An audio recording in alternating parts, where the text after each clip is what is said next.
would say for the Barbarian, you have a couple of things that you want to be able to overcome with the Barbarian. One is your lack of range.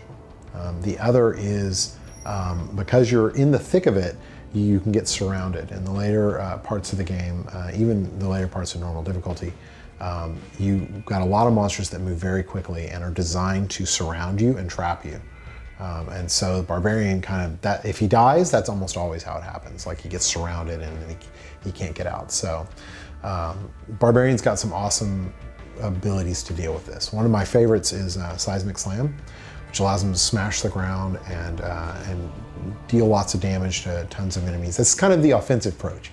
You want to, if you're surrounded, annihilate everything that's trying to surround you. The nice thing about that ability is that you can also rune it to do a lot of knockbacks, so you can kind of clear a path for yourself. So that's a really good, effective ability for that. For closing with enemies, there's a ton of options. You can do leap attack and just dive straight into enemies, which does some damage as well. You can bring the enemies to you with Ancient Spear and kind of drag them in, which is awesome against kind of ranged units. The thing I like to do the most is Furious Charge, mostly because I like the nature of the AoE damage. It's got some similarities to leap attack in that they both are about moving quickly towards the enemy and kind of dealing some damage, but Furious Charge is a little more offensive, and whereas leap attack is a little less damaging because it's also designed to get out of bad situations. On the defensive side, I tend to like to build really offensive barbarians where the defensive abilities are part of his offense. So some people rely on things like Ignore Pain so that they can just withstand a ton of damage.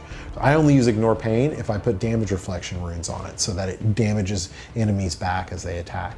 But usually what I do is use a combination of Revenge or Overpower or both. And the interesting thing about those skills is they're both triggered in certain combat situations. Revenge is this ability that when you're getting attacked, you have a chance for it to activate. When it activates, you can use it, deal damage to everyone around you, and for every enemy you hit, you recover some health. So Overpower is an ability that you can fire off, and if it crits, it can fire off again, and it is another AoE damage. They both have these really interesting defensive options you can add to them, like you can increase the heal quote amount. You can set Overpower to be a heal as well, so you could double them up, which is really interesting. Or you can also do some crowd control elements in there. One of the other things I love to do is just ground stomp. You get in, leap, you Furious Charge in, ground stomp, Overpower is a really amazing opener.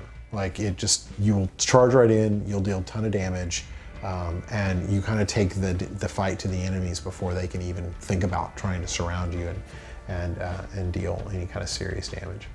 And then for the kind of final piece of the puzzle for the Barbarian is usually something like Wrath of the Berserker or Earthquake, which is an ability you can't use very often, but does either transforms him into a giant crazy killing machine or creates an earthquake on the location that he lands on, which does a ton of damage. And these are great emergency skills.